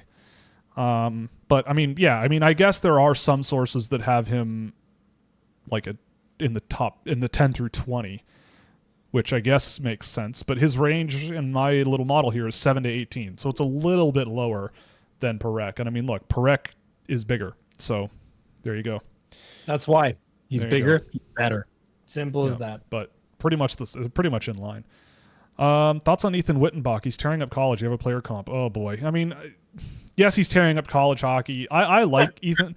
I like Ethan Wittenbach, but like I'm not. From watching him in the USHL in his draft year, like teams passed on him for reasons that are legitimate, right? Like I remember watching him and going, this guy has excellent finishing ability. Like he's able to, the skill in tight, his shot is really, really good. There's a lot about his game that I really, really like. But I didn't expect, I certainly didn't expect him to be over 1.5 points a game, or just under 1.5 points a game in college. But I think that, again, he's one of these guys where if you put him on a line with like a Cullen Potter or something, even though he's also 5'10", so maybe a coach won't do that. But like if he has a guy who can transition the puck for him, you know, and help him generate offense, then yeah, you're going to get a productive player. I know he's scoring a ton, but I try not to let really excellent, highly productive college seasons like totally shift how I feel about a player, because it, you know, like I liked him last year, but there are also reasons why he was a 5th round draft pick last year. Like I think that, you know, he's a interesting offensive player. I think there's definitely some really good finishing ability with him. But I don't like a player comp. I can't really give you one because not only have I not seen enough of him this year to like give you a good gauge of that, but also it's just a really, like, he's playing a lot of like really low end schools, right? Like his last 10 games were Clarkson, St. Lawrence, Holy Cross, Stonehill, RPI, Union, Harvard, Union, Dartmouth, RPI. Like, how many NHLers come from those types of teams? Very few. So you have to be really careful looking at the NCAA and expecting, you know, a lot out of the guys. And again, I don't want to sound like I don't like the guy, but I like, you asked for a player comp and I can't really give you one because I don't see a ton of evidence right now that he is on. I don't know. Like, I don't know what else he's supposed to do because he's scoring so much. But there's offensive tools there for sure. And I thought he was a good pickup when Calgary got him for what he brings to the game. It was interesting. But I don't know. You just have to wait and see, right? Like I think plenty of guys. Well, just not buying into your recency bias argument. Well, plenty of players have come from Ivy League colleges and stuff with like I remember people freaking out about Sean Farrell, right? And I liked Sean Farrell, and he was like a huge college scorer at the end of his career there, and he hasn't really done a whole lot coming to pro hockey, right? Like, he's another undersized guy. You mean mini Brendan Gallagher? Exactly, mini Brendan Gallagher. And I mean, look, I like Sean Farrell. I thought he was a really good player. And, you know, I still really enjoy watching him when I get the chance. But it's just like, you know, Jimmy Vesey came from Harvard, right? And everybody was freaking out about Jimmy Vesey. And so it's like, you just have to, you know, it's fun. And then he signed with the New York Rangers. Yeah, it's fun, but it's, you know, like the worst team in hockey other than the Vancouver Canucks. Oh boy, they're hybrid. Am I wrong? No, you're not. Am I wrong? No. I actually so I saw this that Manny Malhotra never scored a point a game in the OHL. That is true. I misspoke. I must have been thinking about someone else who became like a good third line center in the NHL, but scored like 120 points in the OHL at one point. But that is true. I was wrong. Will was wrong. Don't listen to anything Will says. He's stupid. Doesn't check his facts. Yes, exactly. I don't fact check myself live on the internet before. He doesn't think. What is this? He doesn't think Benjamin Rautiainen is going to be David Krejci. Will stupid. Yeah, I'm an idiot. And before every word I say, I don't fact check. Every word I say live as I say it, I am a fraud. Moron. Yeah, moron. Fraud. Total, stupid idiot. Total loser.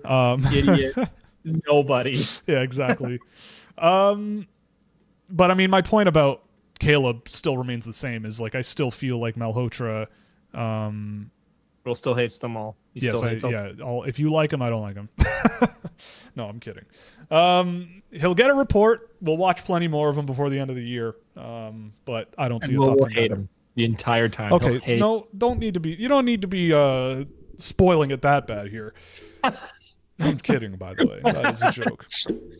All right. Are there any Phil There's Kessels? No spoilers in life. Only predictions. Are there any Phil Kessels in the draft? Mathis Preston? No, come on, man. Don't do Mathis Preston like that. That guy doesn't take 4 cookies. All right. Is Gavin McKenna the playmaker version of Phil Kessel? Instead of a shooter, he's a playmaker? Because that I would believe. When are they going to get the beer league bod? Okay, let's not go down that road about a kid. No, but like that's Phil Kessel. Phil Kessel is like out of shape but awesome. Like that's Phil Kessel. I'm not That's going to who claim. I'm not who he going to was. claim that Gavin McKenna is out of shape, but Like nobody. Phil Kessel is a unicorn. Okay, there's only one Phil Kessel. right. No, seriously. No, you're there's only right. one Yeah, there Phil is. Yeah, there's one Phil Kessel Like, ever, and I we love were- Phil Kessel. I know, like, he was my favorite player for a time because I was a Leafs fan. I loved Phil Kessel, and I still love Phil Kessel. I don't care. He's hilarious.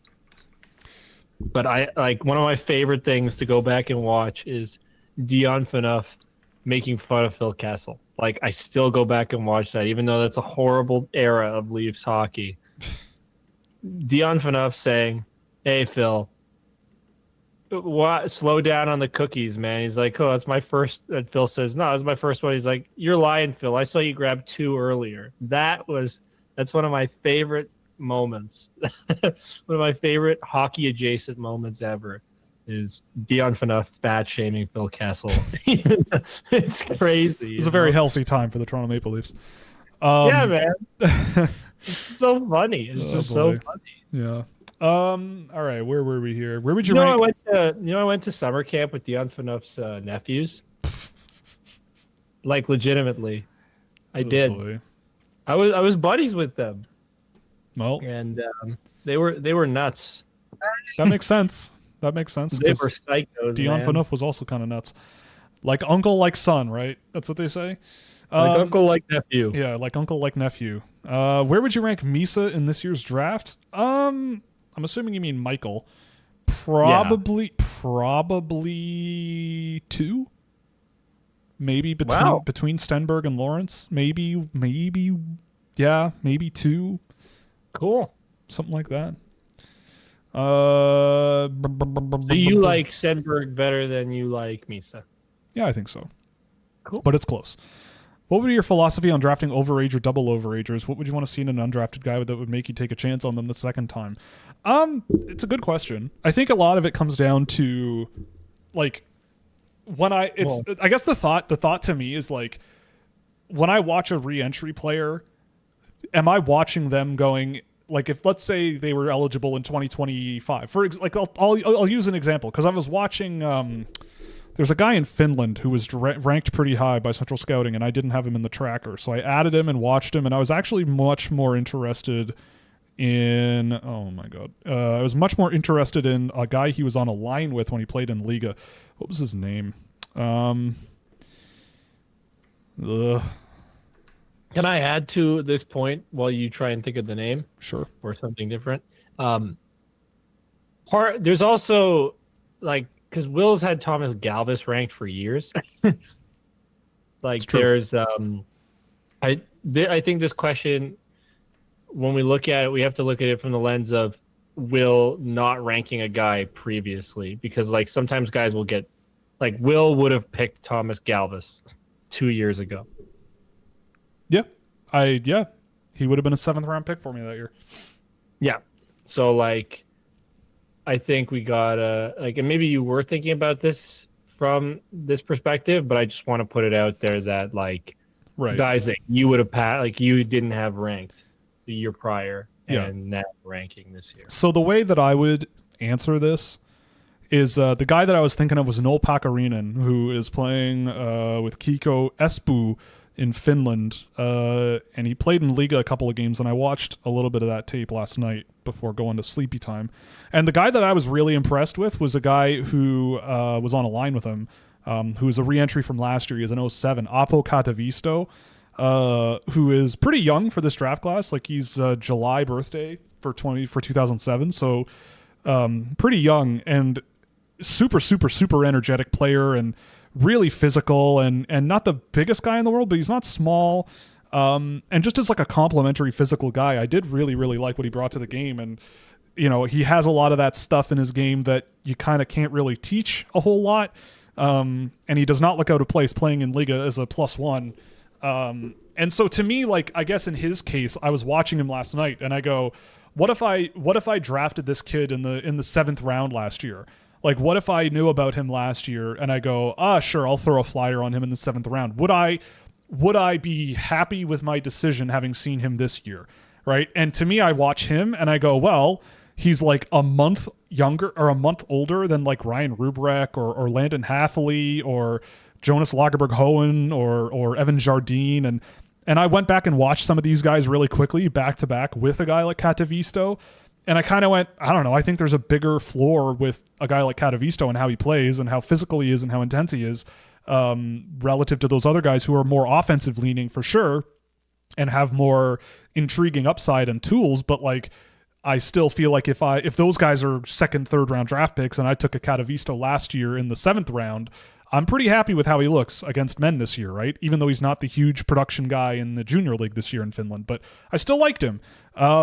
And so it's like, I look at like an Ivan Fomin, right? Like I know he's 5'2" and 100 pounds, but I watch him play and I watched him play the KHL game that he played. And I just go, I don't even care. Like, I think that if I drafted this guy last year in the 7th round, having seen him this year, I still feel like I would really be happy with that draft pick. And I'd be really interested in where his career goes, even if it takes 10 years. So it's like always about trying to go back in time and thinking, okay, if I drafted player X, like usually the players ranked in my 50s are often like really late round picks sometimes. So it's like if these guys who I have ranked in my late 2nd round that nobody else has ranked and they're usually there in the 7th round, if I drafted them a year ago or 2 years ago, am I happy about where they're at with their game now? And so it's like, that's kind of the lens that I always try to think about it through, right? Or similar with really, really young players too, like Thomas Vandenberg, for example. He's barely eligible for this year. So I go, what if I was watching the 67s and Vandenberg were a young guy who's available not this year, but next year? How would I feel? Like, would I be really excited about his upside and his potential? And like in some areas, the answer to that would be yes, but he's just an example. So like, it kind of goes both ways, but it's always about looking at a player and going, what do they bring to the game now? And when were they first eligible? And if I were a team that drafted them a year ago, am I happy with how they look now? And if I am, pretend I drafted them in the 1st round. Would I be happy? Pretend I drafted them in the 2nd round. What about the 3rd round? What about the 4th round? And then from there, it's kind of like, well, and then I put them up against the guys that I have in the list, right? Like, look at him against a Beckham Edwards. Look at him against a Yegor Shilov. Look at them against a Daxon Rudolph, Rudolph Spurzkowns, a JP Hurlburt, and see how I feel about them coming out the other end. And so with that, that's kind of how I think about it. And then also, it also, like, the thing about Katavisto too is like he is a little bit younger or a little bit older than a lot of guys in this year's NHL draft, but it's only a matter of 2 months, maybe 3. So it's like, it's not that long, but an entire draft year separated is an interesting thing. So it all kind of revolves around where were they initially available? Where would I have drafted them if I did know that in 2 years or a year they would look like this, right? So it depends. But again, also the other thing too is like, I don't have the time to watch as many re-entry guys as there are first-time eligibles. So, I try to get as much as I can on those guys, but yeah, I mean, like, same thing with like a Galvis, right? Like Galvis is still on my list and he's in my 2nd round. He's been a 2nd round pick for me for 3 straight years. And based on how he's played, like, I don't think I would draft him in the 1st round this year, like Sam Cosentino has him. But if he were a 2nd round pick 2 years ago and how he's playing now, I feel like he's playing like a typical high upside 2nd round defenseman that's highly offensive, and there's no certainty he's an NHLer. So that's kind of where I plant a guy like him specifically, I should say. My apologies. He's a very early 3rd round pick, but a tier from the middle of the 2nd round. So Why or how have Italians failed at building the hockey arena, AJ? You're right? You're the Italian. Why have they failed? They didn't pay their stipend to the mafia quick enough. No, that's where the money's been going. It's probably what it is. No, but it's in Milan. Oh, so like it's probably just the way Italians are, like things don't get done on time. Exactly. Like they just don't. Yeah. I don't know. There's like an Italian goodbye is 7 hours. Like that's just the way it goes. It is. It's true. I was saying goodbye for literally 40 minutes one time in Italy. Like that seems to be a European thing. The in-laws are a Polish family, and it's like that. Yeah, man. It is a European thing. Yeah. This is a quirk of how NHL draft classes are split, but Stenberg and Schaefer's birthdays are 25 days apart. I wonder where Stenberg would have been drafted if he was eligible last year. I mean, last year he was a good player in the SHL. I think that, being realistic, I probably would have had him at like 3 or 4, because I know I just said that Misa would probably be behind Stenberg this year, but that's mostly because of the growth in Stenberg's game this year. But Schaefer this year, if he played anything like what he's doing now with the Islanders, with the Erie Otters, he would be extraordinarily far and away number 1 for me. Like, it just would not even be close. So, yeah. And so with he's so good, man. Yes, he's so good. Did you know I know him? Did you know I know him? Yeah. Yeah, exactly. But yeah, I'm never gonna let that go. No. Did you know I know? I'm gonna be him. I'm gonna be on my deathbed, and the last thing I'm gonna say is, also, I know Matthew Schaefer. Your my final words. I met Matthew Schaefer. Yeah. Yeah. But yeah, it is kind of a fun quirk on a Zoom call. Yeah. It is a fun quirk of the NHL draft. And again, that's why I kind of think about these things a lot, right? Like, it's also why I like Lawrence and Preston and even Gustafson so much, is because they are July birthdays. Like, these guys are young. Like, they're going to be drafted and still 17 years old, and that makes a pretty big difference. Very young. He said so himself. It's true. So it's like that is a factor, right? Like, I remember when Nick Robertson was drafted by the Leafs, and he was a point per game OHLer. Did you know he's 18? Did you know he's 19? Whatever the meme was. Yeah. But yeah, he was a September. He was literally born on 9/11. Yeah, he was. He was born on 9/11. And so it's like 2001. It's like, you think about the extra runway that a player like that has. It's like drafting a -1 player in his draft year. So that's why he's so small, so he can't get right. Yeah, it's so terrible. I don't know why I said that. Sorry, I apologize. But in any case, it is a fun quirk. Do you think Dolzhenkov could be another Voronkov? I guess they're both big and not very mobile, but they shoot good. So I guess, Voronkov is pretty much the ultimate big shooty boy complementary guy, playing with guys like Marchenko. He can kind of have his job and stick to it. And maybe Dolzhenkov can beat that. How is Dolzhenkov doing this year anyway? I don't even know. He's got 10 points in 35 games in the KHL, and he's got 35 goals. He's not playing a ton, but he's not scoring a ton either, even if you factor his ice time in.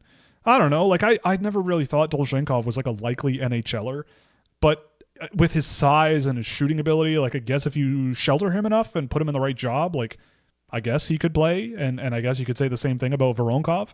There are schemes that could work for a guy like that, but I'm not counting my chickens before they hatch on that one. Mm-hmm. Craig's January rankings, Perek. Oh, in 2024 in January. Well, yeah, like, I don't know, like, try and find that. It's not easy. Villeneuve is small, and Perek is not, and that's a big factor. Perek is also from Ontario. That also factors into, but like, I don't know. People, I don't know. I don't know. It doesn't factor in as much, but it factors in a little bit. Yeah, and also he's from Quebec, and I'm sure there's some sort of cognitive bias against a small defender from Quebec being as valuable as a bigger offensive defenseman in Ontario. Like, I don't know. It's just the way she goes. And that's also like January. There's still plenty of time. The way John Sherry intended it to be. Yeah, exactly. Way late to the party, so maybe you answered this, but help me understand why someone would prefer Malhotra to Lawrence. I don't know. Malhotra's not even bigger. Malhotra is more physical. Bloodlines, baby. And it's as simple as that. I think Malhotra is more physical, and he protects the puck better than Tynan Lawrence does. But I still I don't understand it. I don't know. I just watched a game. I think it's Bloodlines. Bloodlines is a huge thing, man. Yeah, like it's the biggest story in WWE's history. And he's scoring points. Like Malhotra is scoring. I mean, Lawrence is too, but Malhotra is scoring on a team that literally everybody and their uncle are watching, right? Like the Brantford Bulldogs are in everybody's crosshairs every single game. And so think about it, right? Like if you're not that intense about this stuff and you're just watching the Brantford Bulldogs because everybody's watching the Brantford Bulldogs and you see Caleb Malhotra a lot and people are saying that he's this and this and this and this and this, then you're going to start to go, well, I guess that's true.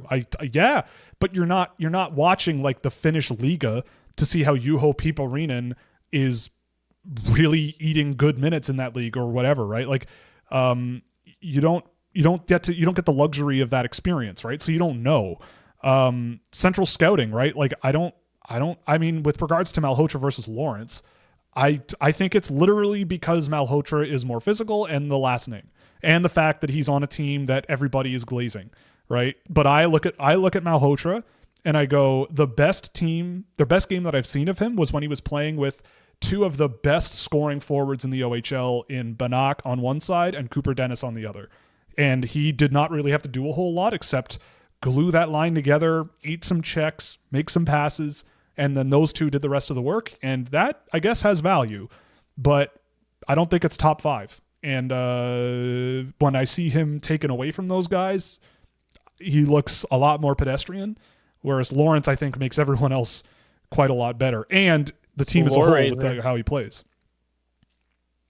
I swear the Bulldogs were a AHL team. They used to be. They used to be the Hamilton Bulldogs. They used to be Montreal's farm team. See, I went and I saw a Toronto Marlies versus Hamilton Bulldogs game when I was a kid. Like, I think that was one of the first AHL games I ever saw. And that was one of the first times that the team I watched win the game got outshot and won. Yeah, exactly. Why do I remember that? I do. And it was the Marlies that got outshot and won. Yep. Yeah, I've been telling Pittsburgh fans McKenna's more like used to be Montreal's affiliate team. Yeah? Yep. Yeah. That was cool. I've been telling Pittsburgh fans McKenna's going to be more Kessel than Crosby. I mean, that's the thing. I think he's a playmaker version of. I think he's a playmaking version of Phil Kessel. Like I think that's because Kessel's shooting ability on its own was outstanding. I mean, Phil Kessel. I remember when Phil Kessel was drafted, and at the time, I remember people saying that his attitude sucked and he was lazy and all this and other nonsense and whatever. And I remember when he was 15. He was talked about as the next Sidney Crosby he was talked about as like the thing that comes after Sidney Crosby, right? Because Sidney Crosby was the 05 draft, and then they were saying for the 06 draft, it was Phil Kessel. Because get this, with the Madison Capitals 18U AAA team as a 15-year-old, he had 113 goals in 71 games. Who does that remind? Now, swap around goals and assists. He had 113 goals and 45 assists that year in 71 games. Now, swap that around to 45 goals and 113 assists. Who does that sound like in AAA hockey, right? And then he goes to the NTDP, and then he goes to college and is over a point a game in college and yada yada yada. So Will's saying that a ton of assists, more than goals, like an insane amount of assists over goals, if you're not a defenseman, is a bad thing. That's not what I'm saying, but okay. Is it not?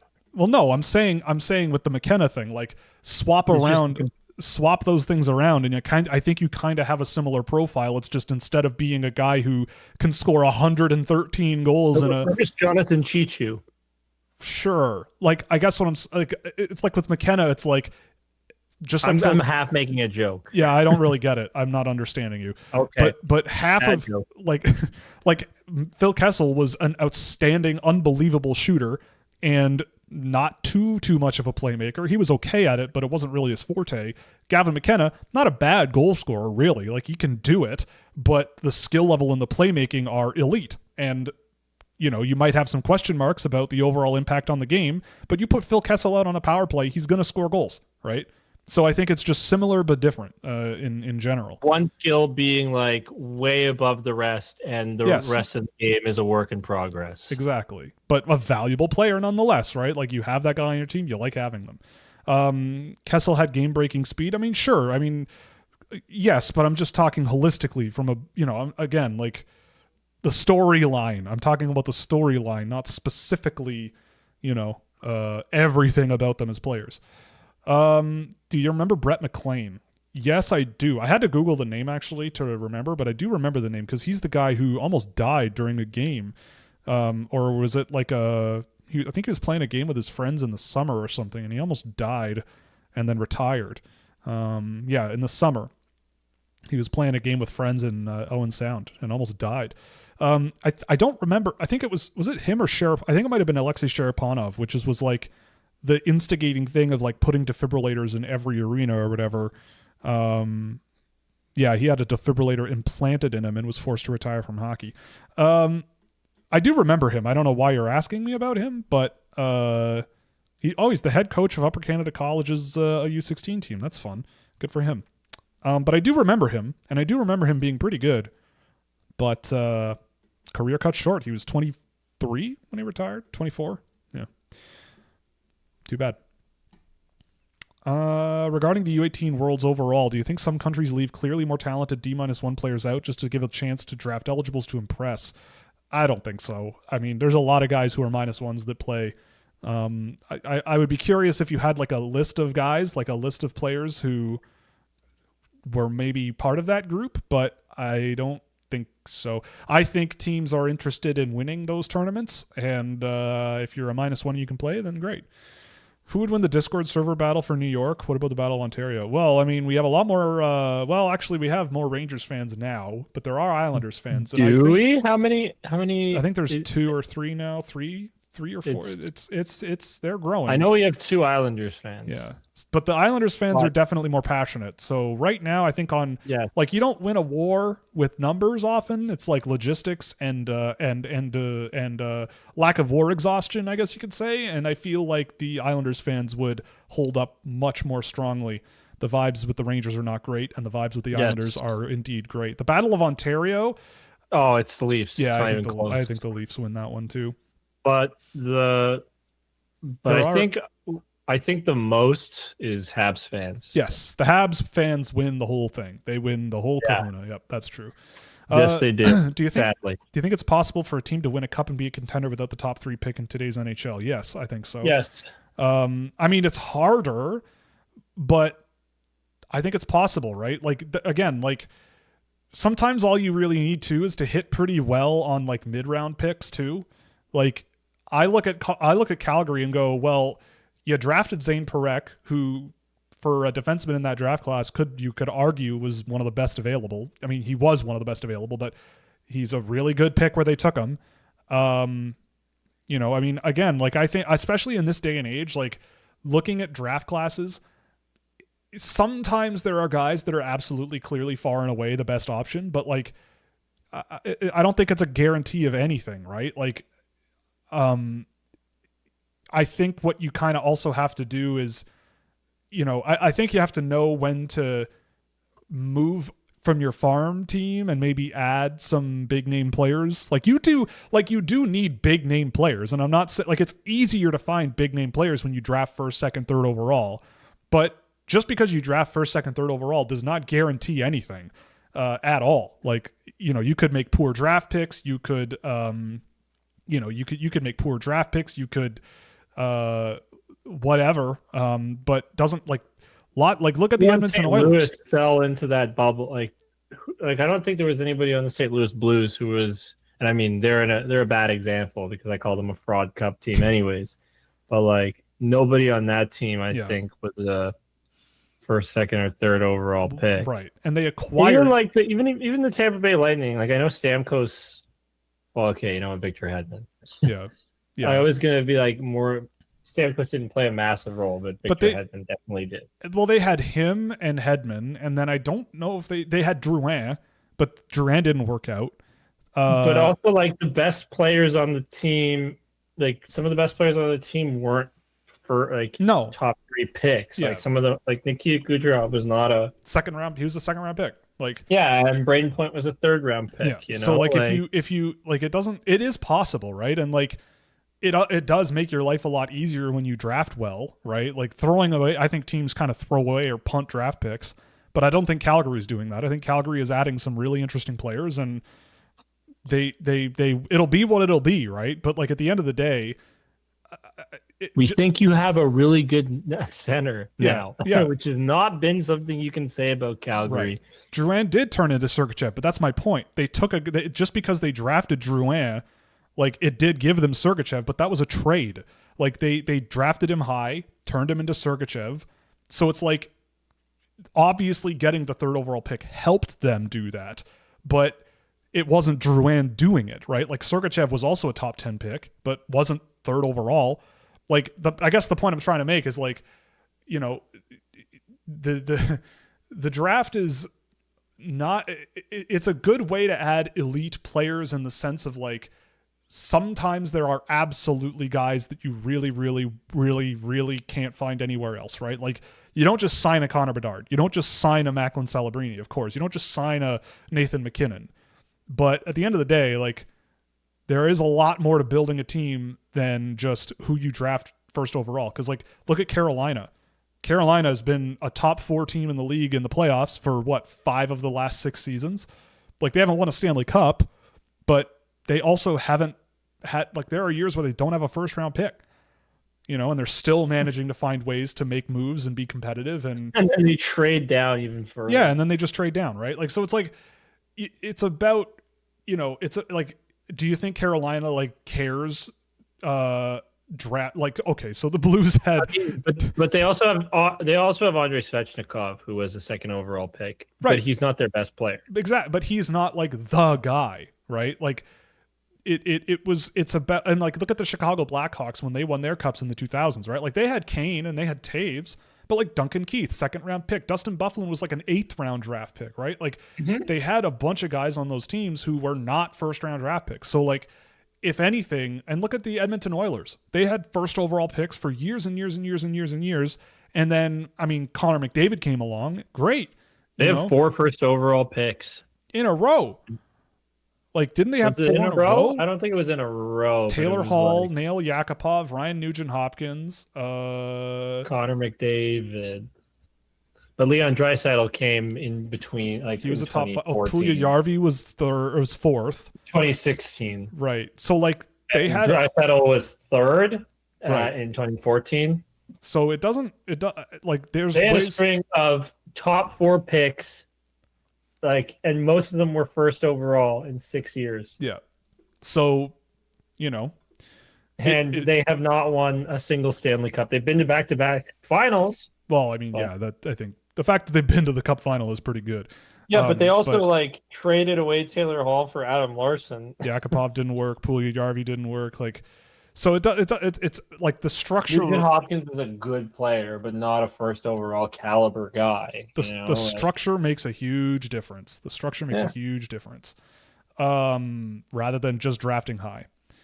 Who would you choose from the ex-Leafs to play on these Leafs in their prime? Would you choose Phil Kessel, McMahon, Matthews, Kessel? I mean, give me Boreas Salming. Boreas Salming, yeah, that's where I was gonna go. Boreas Salming. That's the answer. Yeah, exactly. It's not even close. Who the pick is? It's Boreas Salming. Yeah. When does Dylan? That's what they need is Boreas Salming. When does Dylan Duke get a call up again? Never. Tomorrow. Why not? No, hopefully it's sooner rather than later.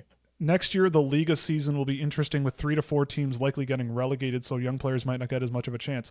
I mean, maybe, but I find that a lot of the time, the young guys who don't play in Liga are not Liga quality. Like, the guys that do play in Liga at that age are often like, the coaches feel like they're ready, and I think they're right to do so. So I don't know. I don't really...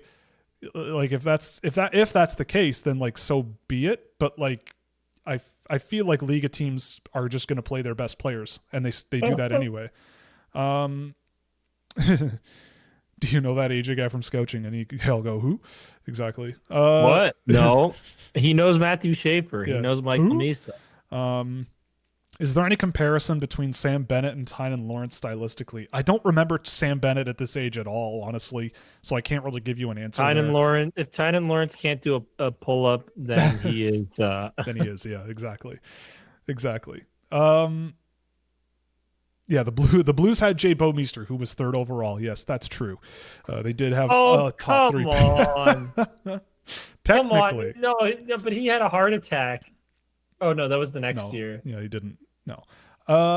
Yeah, Tampa's success was indeed based on great drafting. It was. The last five Conn Smythe draft positions were Sam Bennett 4th, McDavid 1st, Marchessault was undrafted, Makar 5th, and Vasilevsky 19th.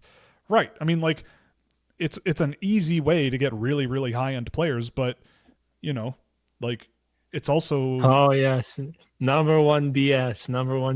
That's where that quote comes from. Right, yeah. I love that quote. Yeah, I mean, Scott Morrow became Keandre Miller, taking on the Marleau contract became Seth Jarvis, and Nate just turned into Stankoven. Exactly, right? Like, there are teams. I mean, I'm kind of incredibly amazed that other teams out there are not just straight up poaching half of the Hurricane staff and just rejuvenating themselves into a different type of team. Because, like, and I know people won a cup. Will, it's as simple as that. Well, I know people in Carolina, and they're just like, I don't understand how other people are still not figuring out what we're doing and copying it. Like, this is a copycat league, but we seem to be the ones that nobody wants to copy. They haven't won, but they're just they like, haven't won. It's like they haven't won. That's the answer. But they're also when like, they win, people will do that. But they're also like, this is a copycat league, and so like you would think that they'd go, how do they manage to do all of this stuff and yada yada yada, but they just don't do it. And so, but at the same time, they turn around and they go, we don't care because it's good for us. You know, if you want to keep letting things happen to us that are good and not good for you, then great, so be it. And I still can't believe Logan Stankoven is on that team, and what they managed to turn Mikko Rantanen into, considering the situation, is really something pretty incredible. Oh yeah, pretty incredible. Okay, so the Oilers had 3 first overalls in a row. Okay, that's what it was, not 4. Yeah, 3 first overalls in a row, and then they got McDavid after getting Draisaitl. And wasn't 2009? They didn't. I don't think they drafted really high. I think that was. They were in a Stanley Cup final at one point, but like, yeah, no, it wasn't then because 2009 would have been. Oh, they picked Pajärvi. They picked Magnus Pajärvi Svensson 10th overall that year. And then the next pick after him was Ryan Ellis. Oh no! Oof. Oh no! Yeah. Yep. Dude, imagine the Oilers with Ryan Ellis. Ryan O'Reilly, 33rd. That'd have been sick, man. Would have been sick. Okay, well, that's gonna be it. We're at 4:00 now on the dot, so good timing. Thanks for watching. AJ, do you have any parting words before we go? Yes, actually. Poppy's back, baby. Leaves for cup. Well, we're going back to the first round, and we're getting eliminated, but I don't care. We're back on the horse. All right, we're ready to party. We're back. We're going back to the first round, and we're getting axed. Yeah. You know what? I'm perfectly okay with that. I'd rather it be that than nothing. AJ's back on the horse. We're partying. It's a good time. But thanks for joining us. Again, if you want to hang out, watch some hockey, and do some fun stuff on the Discord server, you can do it with a subscription through Scouching.ca. If you don't, that's cool too. We're going to. I'm hoping to get fully caught up on everything since December in the next week. So once that's done, we'll be able to start putting out some analysis videos and stuff that everybody seems to like, and we'll start doing those until the end of the year. So thanks for watching. Thanks for joining. This was a lot of fun. We'll be back Monday night, 8 p.m. Eastern Standard Time. AJ, will you be in attendance or no? Let me check my schedule. We must know. Here. Okay, hold on. I'm opening up my email because that's where my schedule is. The people are clamoring. The ruckus is ruckusing. It's just you. Hold on, I'm getting there. Will I be back for Monday? I don't think so, but let me look. Monday the 18th, I could make it. It's gonna be tough, but I can make it. Oh, no, is that the 19th? It's the 19th. Yeah, I could make it. All right. Then we'll see you then. I can probably make it. Yeah. All right. Well, we're going to have to, like, exit right at 10, but... Well, we can just do it this way, and you can exit whenever you want. Sounds good. Okay. Well, we'll see you then. Have a good one. Thanks, everyone. This was fun, as usual. All right. Any last things, AJ, before I hit the button here? I already said it. Yeah, you did? Okay, you know. well then, okay. Bye. Bye.